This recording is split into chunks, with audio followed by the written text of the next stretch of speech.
A nossa audiência, sem sombra de dúvida, a gente está muito feliz, viu, Cíntia? E para a gente começar com o pé direito, conta para a gente esse fio do dia de hoje.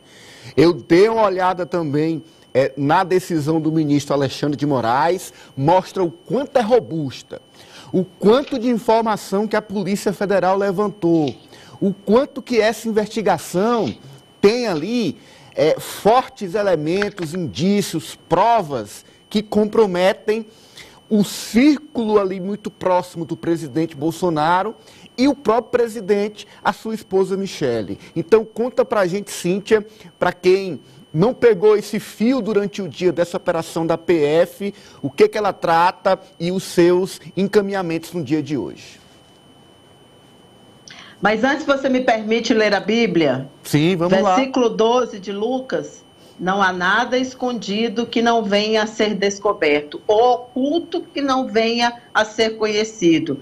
Esse versículo, Lucas 12, capítulo 12, versículo 2, foi a inspiração da Polícia Federal para essa operação de hoje. O nome da operação era Lucas 12. Olha a espirituosidade dos agentes da Polícia Federal. Mas, dito isto, o que a gente tem é um trabalho de uma investigação minuciosa da Polícia Federal, e uma coisa já está muito clara para os investigadores e para qualquer pessoa que acompanha essa operação, é de que não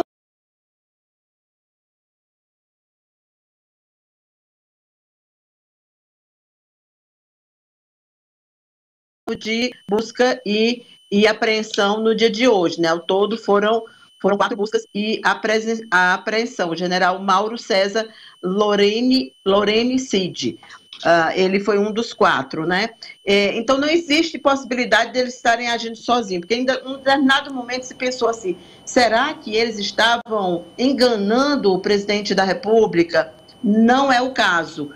Há uma associação direta, e eu chamo a atenção aí as outras figuras que aparecem no dia de hoje, que são o Osmar Crivellati, que é também tenente do Exército e é um homem de confiança do Bolsonaro, Marcelo Câmara, o tenente-coronel Mauro Cid, que já está preso, o advogado Frederico Assef, que aparece em momentos assim, digamos, estranhos da vida dos bolsonaros, e o general da reserva Mauro César Cid, que é o pai do tenente-coronel. Esses 4 foram os alvos da operação de hoje. E o ministro Alexandre de Moraes mandou recolher o material que fosse necessário para que se pudesse fazer todo o trabalho, né? A gente teve aqui uma interrupção.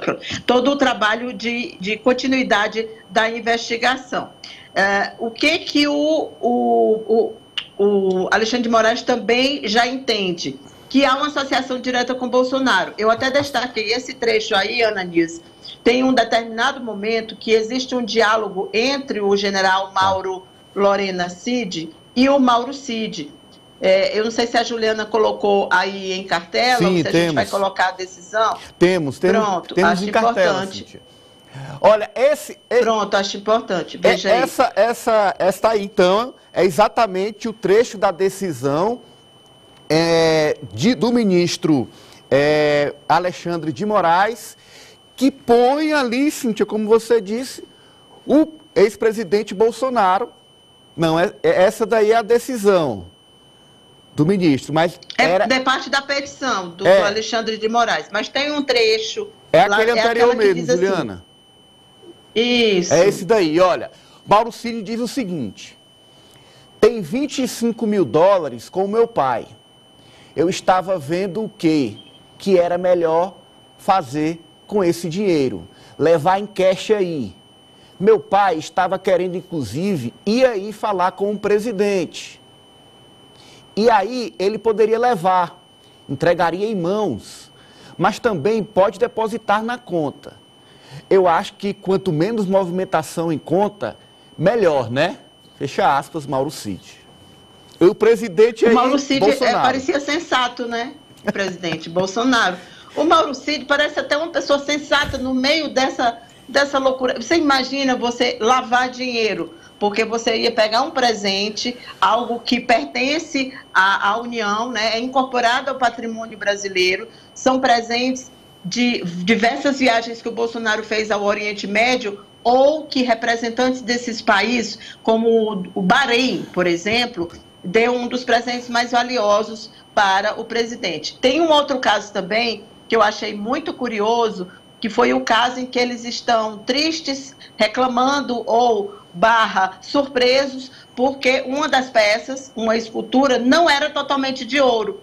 Era só uma pequena parte que tinha ouro. E aí eles também falam isso, e esse diálogo também foi reproduzido na petição do Alexandre de Moraes. Tá aí a cartela do Ou seja, Cid. Valeria menos, né? No mercado valeria menos. Ele fala o seguinte: olha, aquelas duas peças que eu trouxe do Brasil, aquele navio e aquela árvore, elas não são de ouro. Elas têm partes de ouro, mas não são todas de ouro. Então eu não estou conseguindo vender. Tem um cara aqui que pediu para dar uma olhada mais detalhada, para ver o quanto pode ofertar. Eu preciso deixar a peça lá, para ele poder dar o orçamento. Então eu vou fazer isso. Vou deixar a peça com ele hoje. E a gente tem a imagem exatamente deste navio e desta árvore, que é uma palmeira, como disse a Cíntia na abertura do programa, que estava até bonitinha, bem embalada. Mas aí frustrou porque não era de ouro. Não era de ouro. Tinha uma caixinha bonita, Cíntia, mas não era de ouro. Pois é, não era de ouro. A palmeira. E as caixas são as caixas iguais. Eu acho que elas foram mandadas confeccionar somente para fazer esse tipo de transporte. Na petição tem até a empresa de joias que eles visitaram nos Estados Unidos. Lembrando que o general da reserva era adido do Brasil exatamente na Apex, que é aquele órgão brasileiro encarregado de exportação. Ele tinha toda uma facilidade de receber peças nos Estados Unidos, de manusear esse dinheiro, como disse lá naquele diálogo anterior o Mauro Cid, ou pagar em cash. Lembrando que algumas dessas peças foram na mesma aeronave que o ex-presidente Bolsonaro viajou quando ele fugiu do Brasil, né, pode-se dizer isso, há poucos dias da posse, e largou o país aqui e foi lá para os Estados Unidos. Então, esse episódio incluiu, e a gente não sabia, esses presentes também. A gente não sabe ainda ao todo quantos presentes são. Isso parece ser só o fio da moeda. E antes que a gente fique com pena, achando que as peças não valiam e que, portanto, eles não conseguiram dinheiro, por exemplo, essa palmeira aí, ela também foi doada para a ONU. E na sede da ONU tem uma palmeira como essa. E no site oficial da Organização das Nações Unidas, essa palmeira é destacada como um presente que tem um grande valor histórico-cultural. Os presentes de grande valor histórico-cultural são também presentes que têm um valor agregado. Não é o valor do mercado, desse mercado ralé, esse mercado quaquá, que aqui não é um mercado de celular, para a gente usar uma coisa que a gente aí no Piauí está muito acostumado agora, né? A entrega dos celulares, vou vender. É a mesma coisa do cara pegar uma palmeira e dizer: ô, rapaz, não era um iPhone, não vou conseguir tanto dinheiro no mercado negro. Quer dizer, no mercado, perdão aqui pela expressão racista, me corrija, por favor, nesse mercado paralelo, que é o mercado que recebia esse tipo de produto. Recebe ouro, como recebe Cíntia, qualquer tipo de contrabando. Mas o Rolex foi vendido. Aí é o que a investigação aponta. O Rolex foi vendido. Há também outras peças que foram comercializadas. Olha ele aí. Esse kit, aí eu fico imaginando, né? 68 mil dólares. Foi o que foi vendido, o equivalente a 340 mil reais. O Rolex foi vendido durante uma passagem de Mauro Cid pelos Estados Unidos, usando inclusive na viagem, que era oficial, aviões da Força Aérea Brasileira. E diante desses fatos, o ministro Alexandre de Moraes também traz na sua petição o seguinte: olha o que ele aponta. Abre aspas para o ministro Alexandre de Moraes. abre aspas, os valores obtidos dessas vendas eram convertidos em dinheiro em espécie. Ingressavam no patrimônio pessoal do ex-presidente da República, Jair Bolsonaro, por meio de pessoas interpostas e sem utilizar o sistema bancário formal, com o objetivo de ocultar a origem, localização e propriedade dos valores. Esta é a conclusão que chega o ministro Moraes a partir dessa investigação dos dados levantados pela Polícia Federal. E na decisão também tem o organograma. O organograma de todo esse esquema feito, tocado no governo Bolsonaro. A gente está aí, trouxe para você como está exatamente na peça jurídica. Lá em cima, o ex-presidente Bolsonaro, que recebe os presentes ali dos países aliados ali, Arábia Saudita, tem presente também do Bahrein, e aí ele traz esses presentes, vêm para o Brasil, depois eles saem do país em voos oficiais, você vê ali a aeronavezinha, sai do Brasil em voos oficiais e vai para os Estados Unidos. E aí tem duas negociações comprovadas que a venda, deu cheque para ele, Mauro Cid, esses 2 Rolex que foram vendidos. E aí esse dinheiro vem para o pai de Mauro Cid, está aqui no canto, o Mauro Lorena Cid. Ele que fica com esse dinheiro. O pai do Mauro Cid, que inclusive até essa operação era tido como uma pessoa muito íntegra e muito respeitada dentro das Forças Armadas. Sim. A operação veio para desmoralizar, veio para colocá-lo no centro desse esquema aqui, junto com o filho, que é o esquema de, lá em cima, Bolsonaro recebe os presentes, eles entram no Brasil, depois saem do Brasil em voo oficial para os Estados Unidos, a venda é feita por Mauro Cid, o recurso, dinheiro em cash, dinheiro vivo, fica com Mauro Cid e ele... Nós mostramos no início aqui no diálogo, é quem providencia o retorno desse recurso ao presidente. Lembrando que eu digo ao presidente porque quem falou isso não fui eu, foi o Mauro Cid, a própria mensagem que a Polícia Federal resgatou no seu celular. Rachadinha de dinheiro de joia. Diante disso, eu pergunto a você mesmo, Kátia D'Angeli, a situação de Bolsonaro, como é que fica? E agora tem a quebra do sigilo bancário, né? Assim, embora ele não esteja diretamente, né? Mas, e assim, Alexandre de Moraes não vai aliviar, não se espere. E promotor, né? A origem do Alexandre de Moraes é a promotoria. Então, mais coisa vem aí, o ex-presidente... As implicações, eu não sei até que ponto os envolvidos vão continuar, né, calados, sem falar, sem se enrolar muito. E a Cíntia já deve ter ouvido isso, e que há em Brasília um clima, né, do cerco se fechando, daquele entorno de que a Polícia Sim. Federal tem mais coisas mais sérias ainda. Então, está só se complicando, vai ser, acho que, impossível que o ex-presidente Jair Bolsonaro não se implique nesse processo ainda mais. Por mais que se diga a versão, tudo foi feito à revelia do conhecimento do presidente, ele não mandou ninguém fazer uma operação como essa, mas as provas, os fatos aí, e como eu comecei perguntando para a Cíntia, porque realmente... Há coisas ali que parece atitude. Não sei se vocês já assistiram aquele filme Debbie e Lloyd. Sabe? É muito parecido, assim, tem umas coisas... Gente, não sei. O Ananias falou aqui que até então o pai do Mauro Cid tinha pode até ser mesmo, não sabia como fazer, porque é muito...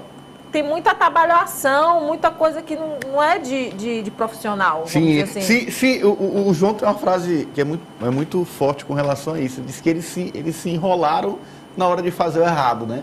Assim, Pode ser realmente a falta de costume, né? Cíntia, tem outro personagem que nós deixamos passar até agora, mas você tem a informação, que é a Michele, porque sumiu a joia da Michele. Como é que foi isso? Ela também está inserida nas mensagens, também aparece na investigação. Pois é, ficava cada vez mais difícil explicar depósitos na conta da Michele, dinheiro que o Mauro Cid depositava na conta dela, e cada vez uma desculpa diferente, não é verdade? Não, isso aqui era para pagar as contas da casa. Eu lembro que na semana passada também teve outro depósito nesse sentido. E esse cerco, como você falou, e a Kátia falou também, ele vem se fechando. Eu acho que, para corroborar tudo isso, a gente tem, e tem esse episódio da Michele, também no dia de hoje, a gente tem um silêncio do ex-presidente. Porque tanto o ex-presidente quanto seus filhos, todo o clã Bolsonaro, sempre tiveram como característica exatamente eles reagirem, usarem as redes sociais. Eles simplesmente não falam nada sobre isso. E o que se sabe em relação ao Bolsonaro, alguns parlamentares ligados a ele, e eu ouvi isso hoje lá no Palácio do Planalto, conseguiram falar com ele por conta da operação, e ele teria dito para esses parlamentares que estava muito tranquilo, que nada tinha a ver com ele, e achava que tudo que estava acontecendo era uma perseguição ao Mauro Cid. Dentro dessa linha, a Michele também costuma reagir.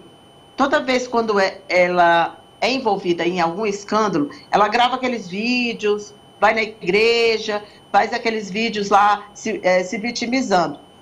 Eu desconheço, só se ela gravou agora à noite, eu ainda não tinha visto nada em relação a isso. E cai por terra também, Ananias, aquela desculpa dela, você lembra? Que quando ela falou sobre esse assunto, no evento do PL, que ela disse que não sabia das joias, que nunca... Será que foram realmente entregues para mim? Se foram presenteadas para mim, eu não sabia. Vocês lembram dela falando isso? Então, quer dizer, toda aquela aura que ela procurava passar cai por terra junto com aquela imagem do Bolsonaro de que era alguém perseguido pelo sistema e que não era corrupto, que odiava a corrupção, que combatia a corrupção. Na troca das mensagens, Mauro Cid afirma, olha, já sumiu um presente que foi com a dona Michele para o Brasil. Ele ficou preocupado porque o negócio desapareceu. Então, olha, vamos ficar de olho nisso daí, que já está sumindo os presentes que estão indo para o Brasil.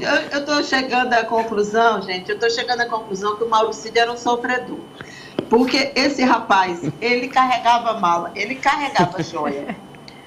Ele depositava, ele cuidava das compras da Michele. Fazia pix, pagava detergente, fazia pix.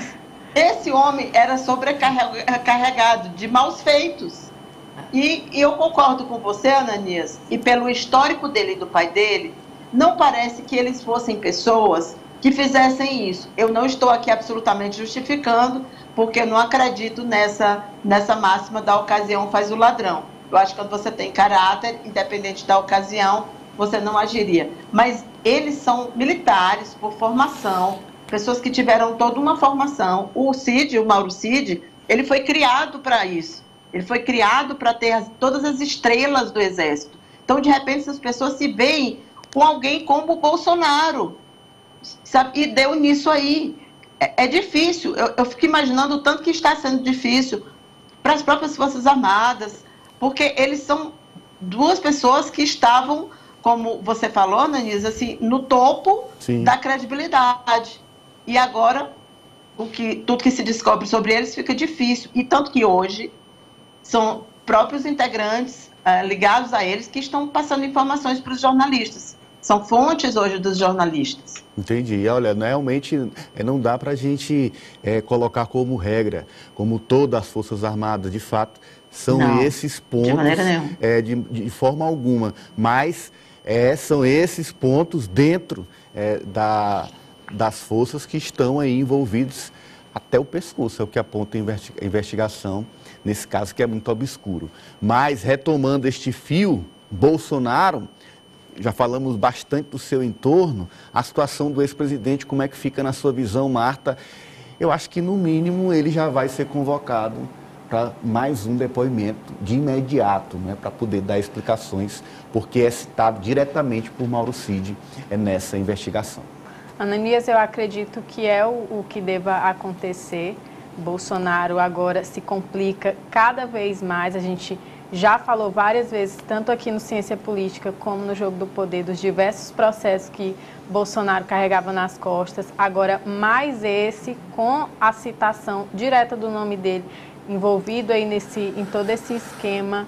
E eu também ia puxar o gancho, né, da vergonha para as Forças Armadas, que é mais esse escândalo nas costas, né? A vergonha que é a politização que se tornou a instituição, as Forças Armadas, no mandato de Bolsonaro. Ele utilizou dessa instituição séria, que sempre foi comprometida, para fazer política, e a gente sabe, está vendo aí no que tá dando, a vergonha escancarada que isso tá se tornando, né? Tá feio para a instituição como um todo, que não deveria ser. Verdade. Né? E aí, eu acho que nunca é tarde para a gente relembrar aquele tweet lá de 2015 do Carlos Bolsonaro, quando ele estava se referindo a Lula, lá no tempo da Lava Jato, que diz que todo mundo que está no entorno de Lula é criminoso, é bandido, e ele é o único santinho. Então, acho que se adequa exatamente para essa situação de agora. Todo mundo que está no entorno de Bolsonaro tem, me desculpa a expressão, mas tem um rabo preso, e ele é o único que não tem, ele é o único inocente. É muito difícil você acreditar nessa teoria. Olha, Franci, e o PT já sabe o que quer, o que vai pressionar, o que vai buscar. Neste caso, é uma responsabilização do ex-presidente. O PT já considera, inclusive, natural que o andamento dessas investigações culmine na prisão do ex-presidente Jair Bolsonaro, tanto que o secretário-geral nacional do PT, o ex-deputado Henrique Fontana, vem sinalizando exatamente isso, e surpreende realmente o amadorismo em toda essa ação, porque até mesmo a foto do reflexo do pai do Mauro Cid foi observada ali durante a investigação, no anúncio, na venda de um desses itens. E, além disso, o pai do Mauro Cid, a esposa dele, a Gabriela Cid, já estavam no radar por conta das movimentações financeiras suspeitas que foram reveladas no relatório do COAF. Então, por mais que ele fosse considerado ali um militar de conduta ilibada, o pai do Mauro Cid já estava no radar há alguns dias, porque se observou uma movimentação suspeita de quase 4 milhões de reais em um ano na conta do pai do Mauro Cid. No caso da esposa do Mauro Cid, a Gabriela Cid, foi uma movimentação em torno de 250 mil reais num período de 6 meses. Então, tudo já indicava que eles seriam alvo dessa operação, que seriam alvo dessa investigação. E sobre o andamento desse fio, Ananias, tem uma cartela com a frase do Henrique Fontana, que é do PT, sobre o andamento de como vai ser. Já a gente mostra a cartela, mas antes, mostrar a foto que você falou, sim, que é do pai do Mauro Cid. Ele foi tirar uma foto ali da caixinha, onde estava o presente, e aí ele apareceu na caixinha. Meu Deus, eu falei a história eu não queria nem usar a palavra. A história, as armações, as maneiras de se defender do Deb e do ódio, gente. Se vocês já assistiram o filme, vocês vão entender o que eu tô querendo dizer. A polícia viu e disse: quem é esse aqui? Bora atrás. Zoom. Chegou. Não, e só um comentário estético. A Palmeira, ela não era toda de ouro, não era toda de ouro, mas pelo menos ela é mais bonita do que aquela onça e do que o camelo que nós mostramos aqui na semana passada. Olha, e assim...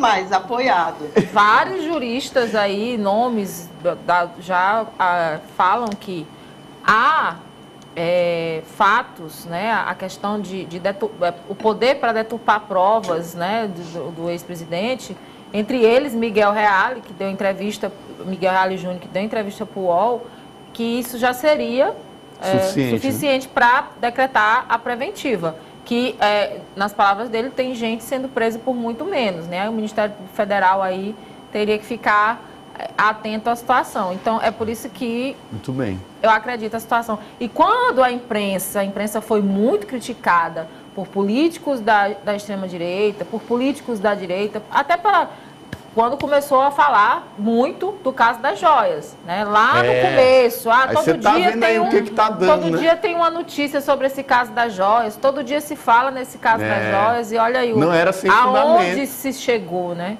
Muito bem.